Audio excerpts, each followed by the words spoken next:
na poesia de Fernando Pessoa, que é uma poesia que pode ser lida de tantas maneiras, mas nelas existe a questão de níveis de graduação entre a relação entre o verso e a prosa.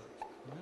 Se pensarmos num heterônimo como Ricardo Reis, que é um heterônimo, um poeta cioso das unidades métricas do verso, da construção poética, vamos dizer, diferenciada da prosa, até um heterônimo como Bernardo Soares, que escreve em prosa, e além disso, no livro Desassossego, tem uma famosa página sobre a superioridade da prosa sobre a poesia, na qual ele ainda, além do mais, quer dizer, ele diz da sua inépcia para fazer poesia, mas ao mesmo tempo defende com uma articulação impressionante a superioridade da prosa sobre a poesia, porque diz que a prosa contém nela todas as artes. Na prosa existe a dança do intelecto, mas existe a música propriamente dita, a própria poesia, se quiser, e mais a reflexão. Portanto, ela seria um estado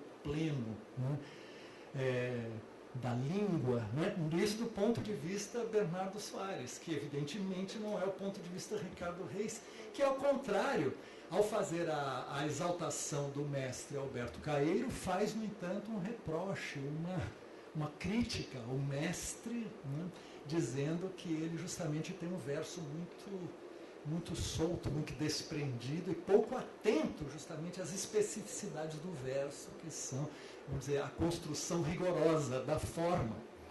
Então, Ricardo Reis está num lugar que reclama justamente as unidades métricas como sendo unidades, vamos dizer, cuja construção estabelece os parâmetros pelos quais a poesia vigora, do ponto de vista de uma tradição clássica que ele toma para si, né? Criticando Alberto Caeiro por um lado e comentando. Quando nós temos aqui na obra poética completa do Fernando Pessoa, na edição da obra poética, a abertura dos poemas de Álvaro de Campos vem com um texto com anotações de Ricardo Reis, em que ele diz também que Álvaro de Campos ele faz uma poesia que poderia ser prosa, ele diz.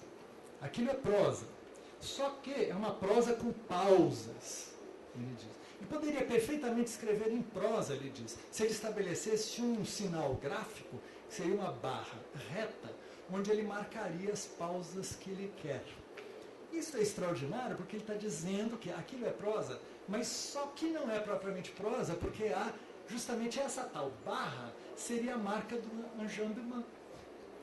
Ela seria exatamente isso. Ela é prosa. Ele diz, não é, taxativamente, Álvaro de Campos faz poesia que é prosa. Ela só se distingue, não é, da prosa porque ela introduz, não é, cesuras, suspensões e atos, não é, que são rítmicos ou que são puramente mentais e necessários a ela. Não é? Se ele fizesse isso, estabelecesse esta barra, não é, inteiramente vertical, ele estaria escrevendo em prosa. Mas aí diríamos, apoiado no que estamos vendo aqui. Seria prosa, mas a prosa com enjambement. E, portanto, nesse sentido, estaria, justamente, na verdade, esse é um texto muito engenhoso para como que localizar o cerne da questão desse lugar que distingue a poesia da prosa. Né?